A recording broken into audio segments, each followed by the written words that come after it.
नमस्कार. मी राज्यशास्त्र विभाग प्रमुख प्राध्यापक प्रवीण शिंदे, गुरुवर्य मामासाहेब दांडेकर कला, भगवंतराव वाजे वाणिज्य आणि विज्ञान महाविद्यालय सिन्नर,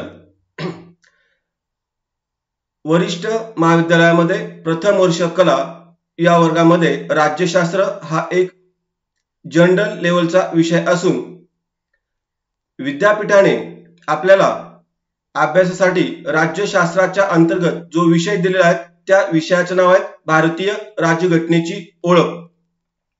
भारतीय राज्यघटनेची ओळख या विषयामध्ये अनेक प्रकरणे असून यामध्ये आपण ज्या पॉइंटचा अभ्यास करणार आहोत तो म्हणजे भारतीय नागरिकांचे मूलभूत हक्क. लोकशाहीमध्ये व्यक्ती स्वातंत्र्याला अनन्यसाधारण असं महत्व आहे. भारताने लोकशाही शासन व्यवस्था स्वीकारलेली आहे. व्यक्तीला जास्तीत जास्त स्वातंत्र्य देण्याच्या प्रयत्नातून घटनाकारांनी मूलभूत हक्कांची तरतूद भारतीय राज्यघटनेमध्ये केलेली दिसून येते. आधुनिक समाजामध्ये व्यक्तिमत्वाचा जास्तीत जास्त विकास होण्यासाठी पूरक अशी परिस्थिती निर्माण करून देणे म्हणजे हक्क होय, अशी प्राध्यापक लास्की यांनी व्याख्या केलेली आहे. हक्क म्हणजे समाज जीवनाच्या अशा अटी आहेत की ज्याच्याशिवाय कोणतीही व्यक्ती स्वतःचा सर्वांगीण विकास ही करू शकत नाही. प्रत्येक व्यक्तीला तिच्या सामाजिक, राजकीय, शैक्षणिक, आर्थिक, सांस्कृतिक विकास करावायचा असतो आणि हा विकास करण्यासाठी प्रत्येक राज्याने अशी परिस्थिती निर्माण करून देणं आवश्यक असतं. अशा व्यक्तीने केलेली मागणी आणि राज्याने त्याला दिलेली मान्यता म्हणजेच त्या मागणीला हक्क असे म्हटले जाते. त्याचबरोबर कोणत्याही राज्याचा दर्जा ते राज्य तेथील नागरिकांना किती अधिकार देते यावरून ठरत असते, असं प्राध्यापक लास्की यांनी म्हटलेलं आहे. देशातील नागरिकांचा सर्वांगीण विकास होण्यासाठी मूलभूत हक्कांची तरतूद असणं आवश्यक आहे. मूलभूत हक्क दिल्यामुळे अधिसत्तेच्या मनमानी कारभारावर नियंत्रण प्रस्थापित करता येतं. कोणतेही सरकार मनमानीपणे पद्धतीने वागू शकत नाही. लोकांच्या हक्कावर राज्य अतिक्रमण करू शकत नाही, कारण हक्कांना न्यायालयीन संरक्षण असतं. तसेच लोकशाहीच्या संवर्धनासाठी आणि यशस्वीतेसाठी मूलभूत हक्कांची तरतूद असणं हे नितांत गरजेचं आहे. तर मूलभूत हक्कांच्या बाबतीत जर म्हटलं गेलं तर आपल्या भारतीय घटनाकारांवर किंवा राज्यघटनेवर अमेरिकन राज्यघटनेचा मोठा प्रभाव दिसून येतो आणि म्हणूनच भारतीय राज्यघटनेच्या तिसऱ्या विभागामध्ये कलम 13 ते 35 मध्ये मूलभूत हक्क हे दिलेले आहेत. बघूया भारतीय नागरिकांचे मूलभूत हक्क आणि त्यांची वैशिष्ट्ये. भारतीय राज्यघटनेमध्ये जे काही मूलभूत अधिकार नागरिकांना दिले गेलेले आहेत त्या मूलभूत हक्कांची काही वैशिष्ट्ये आहेत. नंबर 1, मूलभूत हक्क हे भारतीय राज्यघटनेचा अविभाज्य घटक आहे. भारतीय राज्यघटनेमध्ये अनेक गोष्टी समाविष्ट केलेल्या आहेत आणि त्यामध्ये मूलभूत हक्क हे एक स्वतंत्र प्रकरण त्यामध्ये सविस्तर असं लिहून ठेवलेलं आहे आणि म्हणून मूलभूत हक्क हे भारतीय राज्यघटनेचं एक अविभाज्य घटक आहे. हे मूलभूत हक्कांचं वैशिष्ट्य आपल्याला सांगता येईल. नंबर 2, भारतीय राज्यघटनेत आलेले मूलभूत हक्क हे 2 प्रकारचे आहेत. त्यामध्ये सकारात्मक आणि नकारात्मक असं स्वरूप त्यामध्ये दिलेलं आपल्याला दिसून येतं. काही अधिकार हे सकारात्मक स्वरूपाचे आहेत तर काही अधिकार हे नकारात्मक स्वरूपाचे आहेत. नंबर 3, भारतीय राज्यघटनेच्या तिसऱ्या विभागामध्ये कलम 12 ते 35 मध्ये मूलभूत हक्क हे अतिशय सविस्तरपणे दिलेले आहेत. नंबर 4, भारतीय राज्यघटनेमध्ये दिलेले मूलभूत हक्क हे देशातील सर्व संस्था, संघटना यांच्यावर बंधनकारक आहेत. मूलभूत हक्कांचं पालन करण्याची जबाबदारी घटनेने सर्वांवरच टाकलेली आहे.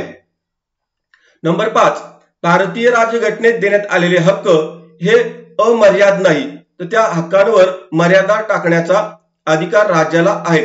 देशाची एकता, एकात्मता, सार्वभौमत्व आणि सार्वजनिक शांतता आणि सुव्यवस्था टिकविण्यासाठी राज्य हक्कांवर मर्यादा टाकू शकते. नंबर 5, भारतीय राज्यघटनेत दिलेले मूलभूत हक्क यांना न्यायालयीन संरक्षण देण्यात आलेले आहे. म्हणजे भारतीय नागरिकांचे हक्क कोणतेही सरकार, संस्था किंवा संघटना हे डावलू शकत नाही आणि डावलण्याचा प्रयत्न केला तर व्यक्ती आपल्या हक्कांच्या रक्षणासाठी न्यायालयामध्ये संरक्षण मागू शकते. नंबर 7, मूलभूत हक्क हे आणीबाणीच्या काळामध्ये रद्द होतात. कलम 359 मध्ये देण्यात आलेले आहे की मूलभूत हक्क हे सामान्य परिस्थितीमध्ये नागरिकांना उपभोगता येतील, परंतु देशात जर राजकीय आणीबाणी, घटनात्मक आणीबाणी अशा आणीबाणीचे जे प्रकार आहेत त्या आणीबाणीच्या परिस्थितीमध्ये नागरिकांना मूलभूत हक्क हे उपभोगता येणार नाही. पुढलं जे आहे, भारतीय राज्यघटनेने नागरिकांना दिलेले मूलभूत हक्क देताना भारतीय नागरिक आणि परकीय नागरिक असा भेद केलेला आहे.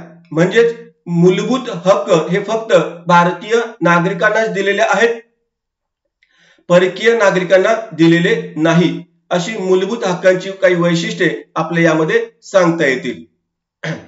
बघूया भारतीय नागरिकांना दिलेले मूलभूत हक्क. भारतीय नागरिकांना राज्यघटनेने एकूण 6 प्रकारचे मूलभूत हक्क दिलेले आहेत. त्यामध्ये समतेचा हक्क, स्वातंत्र्याचा हक्क, शोषण विरुद्धचा हक्क, धार्मिक हक्क, सांस्कृतिक आणि शैक्षणिक हक्क आणि शेवटचा आहे घटनात्मक उपाययोजना करण्याचा हक्क. हे सर्व हक्क आपण सविस्तर आता बघणार आहोत. पहिला आहे समतेचा हक्क. समतेचा हक्क कलम 14 मध्ये कायद्यापुढे सर्वांना समान मानले जाईल व कायद्याचे समान संरक्षण सर्वांना असेल. आपल्या भारतीय राज्यघटनेमध्ये सविस्तरपणे नमूद केलेलं आहे की आमच्या देशामध्ये जात, पंथ, लिंग, वंश अशा कोणत्याही प्रकारे भेदभाव न करता कायद्यापुढे भारताचे नागरिक सर्व समान असतील किंवा सर्व नागरिकांना कायद्याचं समान संरक्षण दिलं जाईल. कायदा सर्वांसाठी समान असेल अशी व्यवस्था करून ठेवलेली आहे. कलम 15. कलम 15 मध्ये धर्म, वंश, लिंग, जात, वर्ग यांच्या आधारावर नागरिकांमध्ये कोणत्याही प्रकारचा भेदभाव सरकारला करता येणार नाही अशी व्यवस्था करून ठेवलेली आहे. म्हणजेच समता ही गोष्ट यामध्ये नमूद केलेली आपल्याला दिसून येते. कलम 16. सार्वजनिक नोकऱ्यांच्या बाबतीत सर्व नागरिकांना समान संधी दिली जाईल. आमच्या भारतामध्ये जे काही सार्वजनिक नोकऱ्या आहेत, सार्वजनिक पद आहेत, त्या पदांवर जाण्यासाठी सर्व नागरिकांना समान संधी असेल. या बाबतीमध्ये जात, धर्म, पंथ, लिंग अशा कोणत्याही घटकाचा आधार घेऊन व्यक्तीमध्ये किंवा नागरिकांमध्ये सरकारला भेदभाव करता येणार नाही. पुढला कलम 17. कलम 17 मध्ये अस्पृश्यता नष्ट करण्यात आलेली आहे. आपल्या सर्वांना माहित आहे की अस्पृश्यता हा भारतीय समाज व्यवस्थेला लागलेला मोठा कलंक होता आणि या अस्पृश्यतेमुळे नागरिकांमध्ये समता ही धोक्यात आलेली होती. समता प्रस्थापित करण्यासाठी, बंधुभाव वाढीस लावण्यासाठी सरकारने कायदा करून अस्पृश्यता निवारण कायदा केलेला आहे आणि जर कोणी अस्पृश्यतेचं पालन जर कोणी करत असेल तर त्याला कायद्याने शिक्षा केली जाईल असं कलम 17 मध्ये नमूद केलेलं आहे. नंबर कलम 18. कलम 18 मध्ये पदव्यांची समाप्ती. भारतामध्ये ब्रिटिश काळामध्ये वेगवेगळ्या प्रकारच्या पदव्या या बाल केल्या जात असत आणि त्यामुळे या पदव्यांच्या आधारे समता ही धोक्यात आलेली होती. परंतु भारत स्वतंत्र झाल्यानंतर भारत सरकारने लष्करी क्षेत्रातील आणि शैक्षणिक क्षेत्रातील पदव्या सोडून इतर सर्व पदव्या या नष्ट केलेल्या आहेत. कायद्याने त्या नष्ट केलेल्या आहेत. आता फक्त आपण शैक्षणिक पदव्या किंवा लष्करी पदव्या घेऊ शकतो आणि या पदव्या घेतल्यानंतरही ज्या व्यक्तीने ती पदवी घेतलेली आहे त्या व्यक्तीला विशेष असे कोणतेही अधिकार प्राप्त होत नाही आणि त्यामुळे समतेचं तत्व हे अबाधित राहतं. अशा प्रकारे कलम 14 पासून तर कलम 18 पर्यंत समतेचा अधिकार दिलेला आहे. हा अधिकार सर्व नागरिकांना प्राप्त झालेला दिसून येतो. दुसरा जो अधिकार आहे स्वातंत्र्याचा हक्क. स्वातंत्र्याशिवाय लोकशाहीची आपण कल्पना करू शकत नाही. भारताने लोकशाही स्वीकारलेली आहे आणि लोकशाहीच्या यशस्वीचं गमकच हे आहे की भारतीय नागरिकांना किंवा ज्या ठिकाणी लोकशाही व्यवस्था स्वीकारलेली आहे तेथील लोकांना कशा प्रकारचं स्वातंत्र्य मिळतं, किती प्रमाणात मिळतं, त्या स्वातंत्र्याचा उपभोग घेता येतो का. तर भारतीय घटनाकारांनी भारतीय नागरिकांना कलम 19 नुसार एकूण 6 प्रकारचं स्वातंत्र्य हे बहाल केलेलं आहे. त्यामध्ये भाषण व अभिव्यक्ती स्वातंत्र्य. भारतीय नागरिकाला भाषण स्वातंत्र्याचा अधिकार आहे. आपले विचार, आपल्या भावना व्यक्त करण्याचा अधिकार आहे. परंतु हा अधिकार अमर्याद नाही. देशातील शांतता सुव्यवस्था टिकवून ठेवण्यासाठी, राष्ट्राची एकात्मता टिकवून ठेवण्यासाठी व्यक्तीला सकारात्मक दृष्टिकोनातून भाषण करण्याचा आणि अभिव्यक्ती आपले विचार व्यक्त करण्याचा अधिकार दिलेला आहे. परंतु जर समाजामध्ये अशांतता प्रस्थापित होत असेल तर अशा वेळेस त्या भाषणावर बंधने टाकण्याचा अधिकार सरकारला आहे. म्हणजे सामान्य परिस्थितीमध्ये व्यक्तीला भाषण स्वातंत्र्याचा अधिकार किंवा अभिव्यक्ती स्वातंत्र्याचा अधिकार हा दिलेला दिसून येतो. नंबर 2, शांततेने विनाशस्त्र एकत्र येण्याचे स्वातंत्र्य. भारतीय नागरिकाला शांततेच्या परिस्थितीमध्ये शांततेने हातात कोणत्याही प्रकारचे शस्त्र न घेता एकत्र येता येऊ शकतं. एकत्र येऊन आपले विचार व्यक्त करता येऊ शकतात. नंबर 3, संस्था आणि संघटना स्थापन करण्याचं स्वातंत्र्य. आपण बघतो की आपल्या देशामध्ये समाज हिताच्या दृष्टिकोनातून अनेक संस्था आणि अनेक संघटना स्थापन करण्यात आलेल्या आहेत. कारण कोणतेही कार्य करायचं असेल सार्वजनिक तर त्यासाठी संस्था स्थापन करणे किंवा संघटना स्थापन करणं नितांत गरजेचं असतं आणि म्हणून संघटना आणि संस्था स्थापन करण्याचा स्वातंत्र्य भारतीय नागरिकांना सरकारने दिलेलं आहे.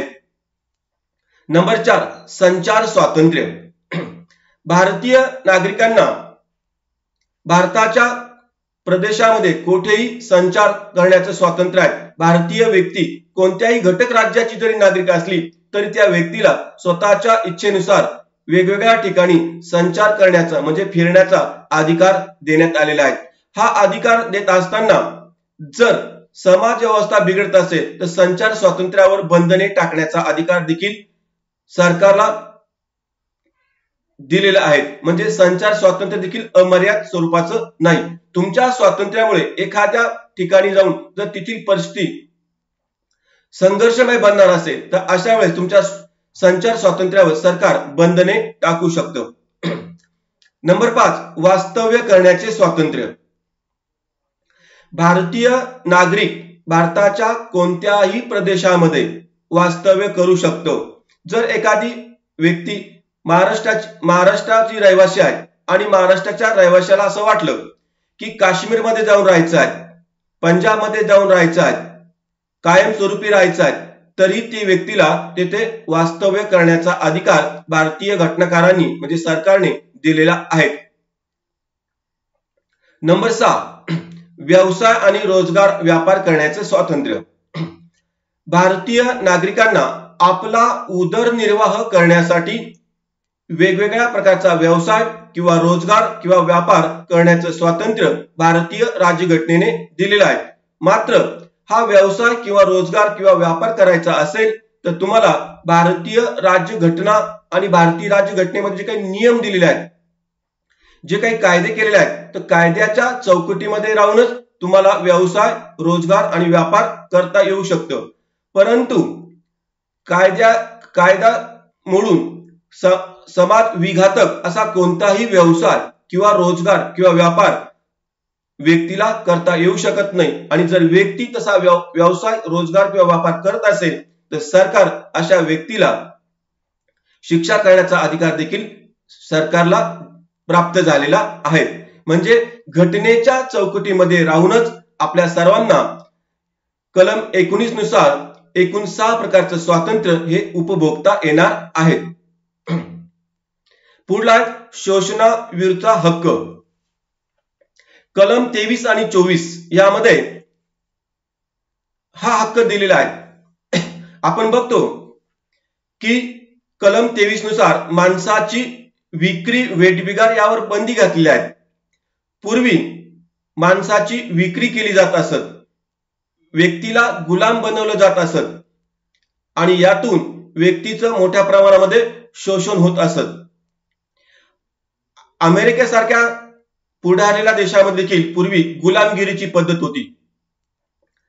श्रमाची कामे करण्यासाठी गुलामांना आपल्या पदरी ठेवलं जायचं आणि त्यांच्याकडून श्रमाची कामे करून घेतली जायची. त्यांचा शारीरिक, मानसिक, आर्थिक सर्व प्रकारचा छळ हा होत असे. भारतामध्ये ही पद्धत मोठ्या प्रमाणामध्ये नव्हती, परंतु घटनाकारांनी लोकशाहीच्या यशस्वीतेसाठी कोणत्याही व्यक्तीचं, कोणत्याही घटकाच्या आधारे शोषण होऊ नये म्हणून माणसाची विक्री, वेठबिगारी यावर कायद्याने बंदी घातलेली आहे. म्हणजेच कोणत्याही व्यक्तीला त्याच्या क्षमतेपेक्षा अधिक काम सांगता येणार नाही. त्याची शारीरिक क्षमता, त्याची मानसिक क्षमता याच्या पलीकडे जाऊन त्याला काम सांगता येणार नाही. कलम 24. कलम 24 मध्ये 14 वर्षाखालील मुलांना कारखाने, खाणी किंवा कोणत्याही जोखमीच्या जागेवर काम करण्यास बंदी केलेली आहे. आपण बघतो की भारतामध्ये लोकसंख्या जसजशी वाढत चाललेली आहे त्या प्रमाणामध्ये उत्पन्नाची साधने ही वाढत नाही आणि त्यामुळे गरिबी आमच्या देशामध्ये मोठ्या प्रमाणामध्ये दिसून येते. आणि या गरिबीमुळेच मुलांचं शोषण होतं. कमी वयातच मुलांना वेगवेगळ्या ठिकाणी काम करावे लागतात. आपण बघतो की 14 वर्षाखालील काही मुले आपण बघतो की कारखाने, खाणी किंवा वेगवेगळ्या ठिकाणी काम करतात. परंतु भारतीय राज्यघटनेने असं कोणतंही काम करण्यावर बंदी घातलेली आहे. मुलांना सक्तीचं शिक्षण आणि मोफत शिक्षण अशी व्यवस्था देखील यात करून ठेवलेली दिसून येते.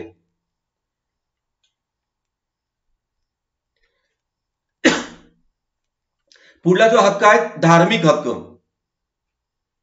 कलम 25 ते 28 मध्ये भारतीय नागरिकांना धार्मिक स्वातंत्र्याचा हक्क बहाल केलेला आहे. कलम 25. सर्व व्यक्तींना आपल्या सतसत विवेक बुद्धीनुसार वागण्याचं तसेच आपल्या धर्माचा आचार, विचार आणि प्रसार करण्याचं स्वातंत्र्य भारतीय राज्यघटनेने दिलेलं आहे. आम्ही धार्मिक सहिष्णुता पाळलेली आहे आणि त्यामुळे भारतातील सर्व व्यक्तींना जो आपला धर्म आहे त्या धर्माचं पालन करण्याचा, त्याचा प्रसार करण्याचा अधिकार प्राप्त झालेला आहे. कलम 26. भारतीय नागरिकांना आपल्या धर्मासाठी धार्मिक संस्था स्थापन करण्याचा अधिकार आहे. कलम 27 मध्ये ज्या कराचे उत्पन्न एखाद्या विशिष्ट धर्माच्या प्रसारासाठी आणि कार्यासाठी खर्च होणार असतील तर असे कर सक्तीने वसूल केले जाऊ शकत नाही. धर्माच्या प्रसारासाठी कर बसविता येणार नाही अशी व्यवस्था केलेली आहे. कलम 28. शासकीय अनुदानातून चालणाऱ्या शिक्षण संस्थेमध्ये कोणत्याही प्रकारचं धार्मिक शिक्षण हे दिलं जाणार नाही अशी व्यवस्था देखील करून ठेवलेली आहे. आम्ही भारतामध्ये धार्मिक बाबतीमध्ये मोठ्या प्रमाणामध्ये सहिष्णुता निर्माण केलेली आहे. आम्ही धर्मनिरपेक्षताचं पालन करत आहोत आणि म्हणून भारतातील नागरिकांना धार्मिक हक्क हा प्राप्त झालेला दिसून येतो. पुढला सांस्कृतिक आणि शैक्षणिक हक्क.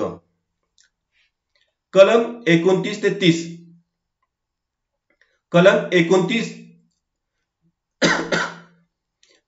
29 मध्ये भारतामध्ये कोठेही राहणाऱ्या व्यक्ती समूहाला स्वतःची संस्कृती, भाषा, लिपी तसेच ती लिपी आणि संस्कृती जतन करण्याचा आणि तिचं रक्षण करण्याचा अधिकार प्राप्त झालेला आहे. आपण जर बघितलं तर प्रत्येक व्यक्तीला आपली स्वतःची एक संस्कृती आहे, भाषा आहे आणि या भाषेबद्दल प्रत्येक व्यक्तीला अस्मिता आहे आणि म्हणून ही अस्मिता जोपासण्यासाठी भारतीय नागरिकांना हा सांस्कृतिक आणि शैक्षणिक हक्क हा प्राप्त झालेला आहे. कलम 30 मध्ये भारतातील धार्मिक आणि भाषिक अल्पसंख्याक नागरिकांना स्वतःच्या शिक्षण संस्था स्थापन करण्याचा आणि चालवण्याचा अधिकार प्राप्त झालेला आहे. अशा संस्थांना आर्थिक बाबतीमध्ये केंद्र सरकार किंवा राज्य सरकार भेदभाव करणार नाही अशी व्यवस्था देखील करण्यात आलेली आहे. आणि शेवटचा जो अधिकार आहे घटनात्मक उपाययोजना करण्याचा अधिकार.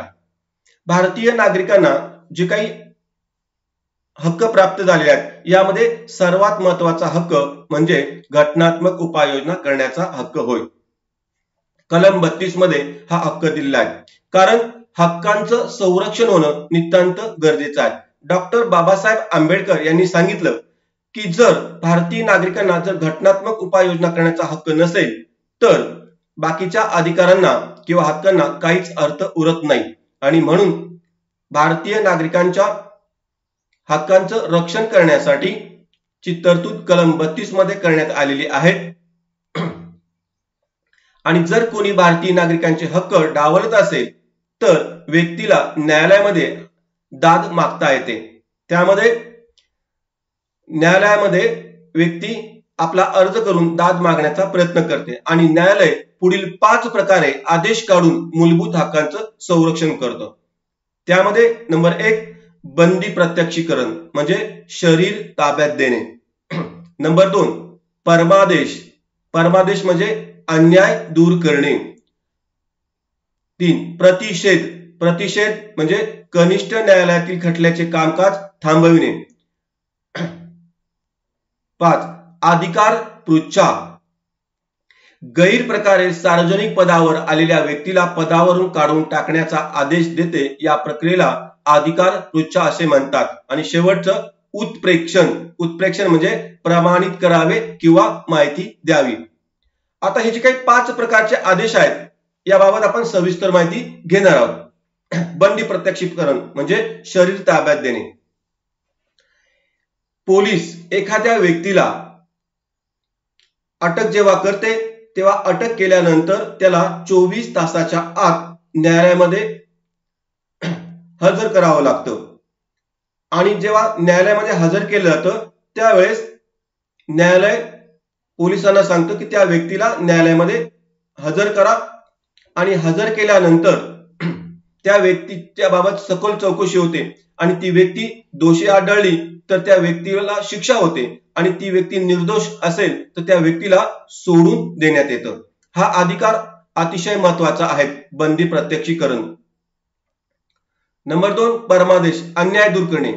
जर एखाद्या नागरिकांवर संस्था, संघटना, सरकार अशा वेगवेगळ्या घटकांद्वारे जर अन्याय होत असेल आणि त्या व्यक्तीने न्यायालयामध्ये धाव घेतलेली असेल तर कायद्यानुसार जर अन्याय होत असेल तर न्यायालय त्या संस्थेला, त्या संघटनेला आदेश देते की अन्याय दूर करा, म्हणजे त्या व्यक्तीवर जो अन्याय झालेला आहे तो दूर करा. प्रतिषेध कनिष्ठ न्यायालयातील खटल्याचे कामकाज थांबविणे. जर एखादा खटला कनिष्ठ न्यायालयामध्ये चालत असेल आणि जर वरिष्ठ न्यायालयाला असं वाटलं की हा खटला वरिष्ठ न्यायालयात चालवण्यासाठी योग्य आहे, त्या खटल्यातील जो काही प्रतिवादी आहेत त्या प्रतिवादीने वाटलं की आपण हे कामकाज वरिष्ठ न्यायालयामध्ये चालवलं पाहिजे, तर अशा वेळेस वरिष्ठ न्यायालय कनिष्ठ न्यायालयाला आदेश देते की तुमच्या न्यायालयामध्ये चालवलेला खटला थांबवा आणि त्याची कागदपत्रे वरिष्ठ न्यायालयामध्ये सादर करा. अधिकार पृच्छा. जर एखादी व्यक्ती सार्वजनिक पदावर असेल आणि ती जर गैरमार्गाने आली असेल आणि दुसऱ्या व्यक्तीवर अन्याय होत असेल तर अशा वेळेस गैरप्रकारे आलेल्या व्यक्तीला दूर करण्यासाठी न्यायालय आदेश देते की तुम्ही कोणत्या कायद्याने, कोणत्या अधिकाराने या पदावर आलेले आहात असा प्रश्न विचारून त्या व्यक्तीला त्या पदावरून दूर करता येऊ शकते. उत्प्रेक्षण म्हणजे प्रमाणित करावे किंवा माहिती द्यावी. जर कनिष्ठ न्यायालय जो खटला चालविला जातो तो खटला चालविण्यामध्ये अधिकार जर त्या न्यायालयाला नसेल तर अशा वेळेस वरिष्ठ न्यायालय कनिष्ठ न्यायालयाला आदेश देते की तुम्ही हा खटला कोणत्या कायद्याने चालवत आहात आणि या खटल्याची सर्व कागदपत्रे त्याची माहिती वरिष्ठ न्यायालयामध्ये सादर करावी. अशा प्रकारे भारतीय नागरिकांना भारतीय राज्यघटनेने एकूण 6 प्रकारचे मूलभूत अधिकार दिलेले आहेत. या अधिकाराचं थोडक्यात आपण मूल्यमापन करणार आहोत.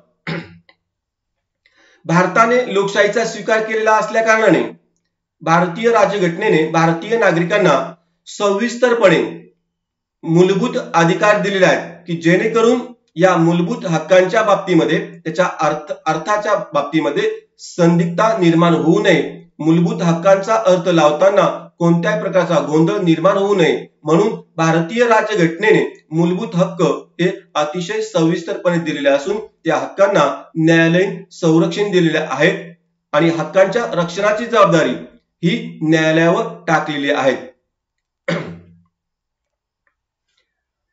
अशा प्रकारे आपण भारतीय राज्यघटनेने भारतीय नागरिकांना दिलेले मूलभूत हक्क हे सविस्तरपणे बघितलेले आहेत. धन्यवाद.